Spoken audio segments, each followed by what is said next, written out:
name is Stephanie Harrell, and I'm going to be discussing a Superior Court trial I had the opportunity of observing on November 4th, 2024. At 9 o'clock that morning, I entered the courthouse and asked the criminal clerk of courts where I should go to observe a criminal trial.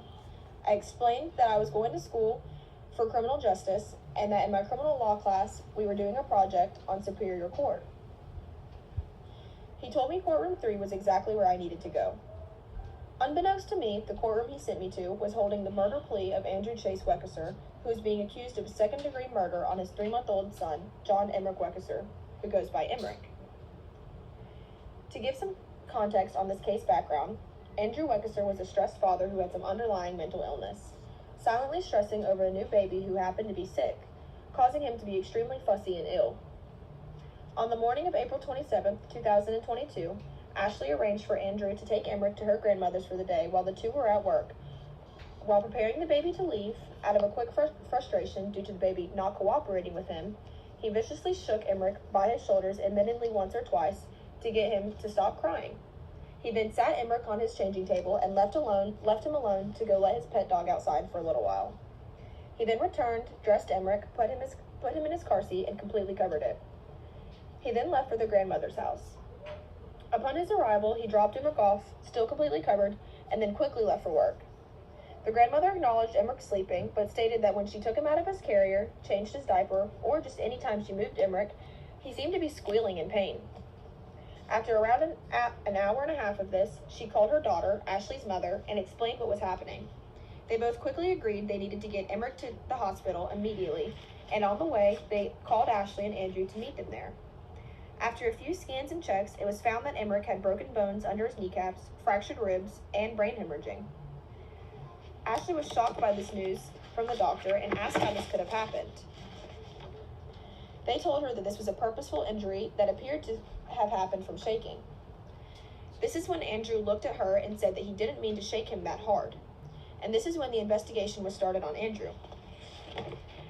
After spending a week in the hospital in a coma, Emmerich was taken off of life support and declared dead on May 3rd, 2022. The sheer emotional weight of this case struck me while I was just standing in the waiting room. All of the people standing there waiting for this specific case that I just knew nothing about. The details in this case were devastating, an act of pure rage and frustration that led to the tragic death of a vulnerable baby.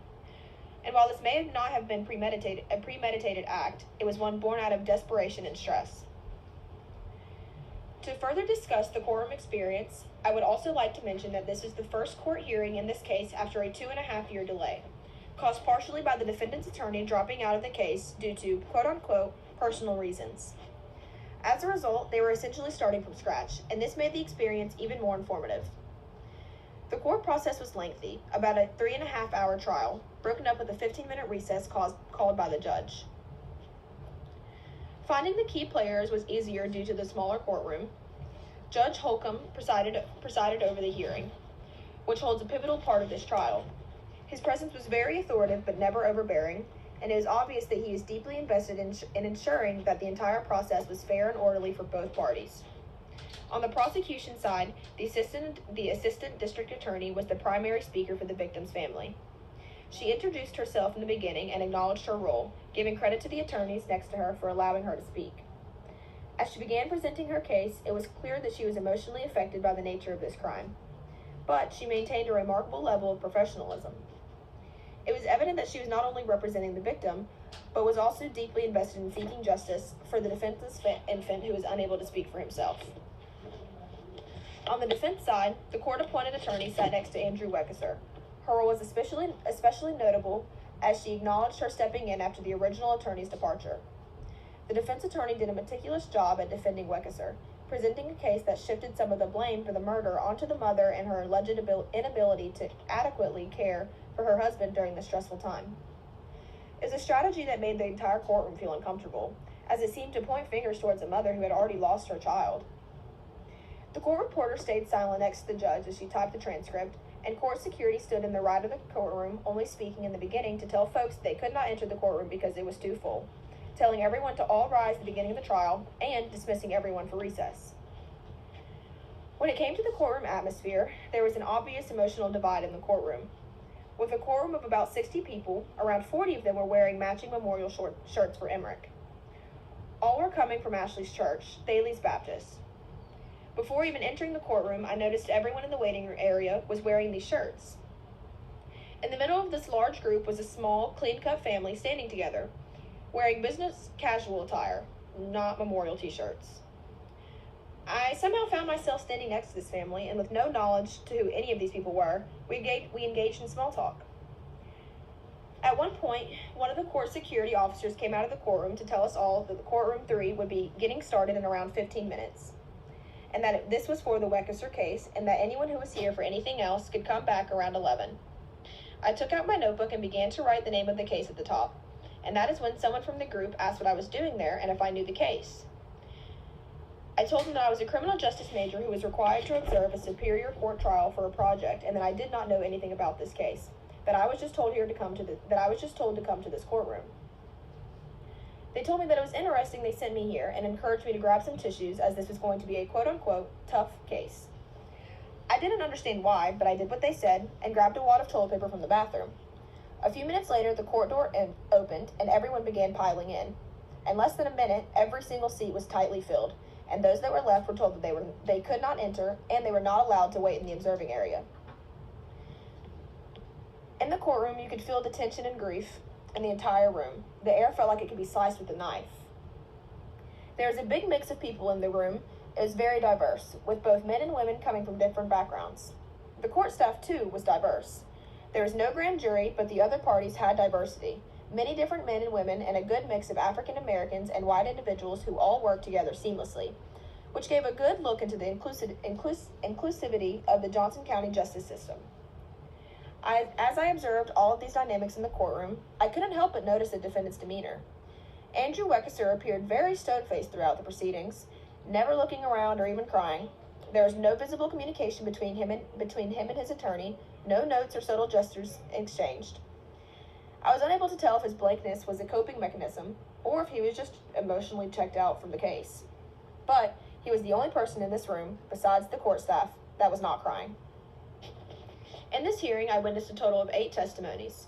3 came personally from the victim's mother, grandmother, and grandfather, and 5 came from the defendant's side, 3 being personally read by the mother, grandfather, and his brother, and then his brother also read 2 testimonies from another brother and the brother's wife, who were unable to attend.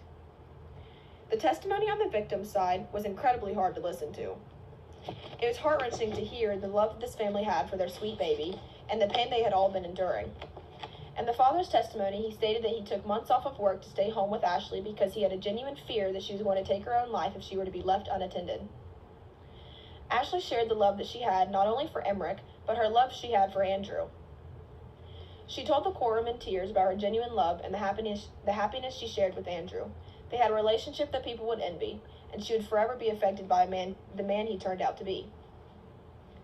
For the defense's side, I watched the group that I spoke to in the beginning all go down a line of who was going to speak and who wouldn't. The man who spoke to me in the beginning turned out to be Jeremy Weckesser, Andrew's father. He spoke about Andrew having zero knowledge of being a father and referred to him as a fish out of water when it came to the role of a dad. It was honestly quite sad hearing the difference between the testimonies. While Ashley's side fought for Emmerich, Andrew's side only fought for Andrew.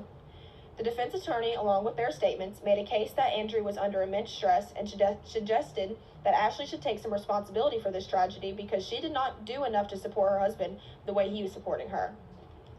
It was a tactic to help divert blame, and I found myself questioning the DA, only to have to remind myself that just meant she was doing her job perfectly. Upon leaving the courthouse that day, I was just struck by how much I had learned in this short time frame. The case is a tragic reminder of how stress, frustration, and a momentary lapse in judgment can have catastrophic consequences. I also gained a deeper appreciation for the professionalism held by the attorneys, the judge, and the entire court staff. They were not only doing their jobs, they were also holding our system of justice accountable.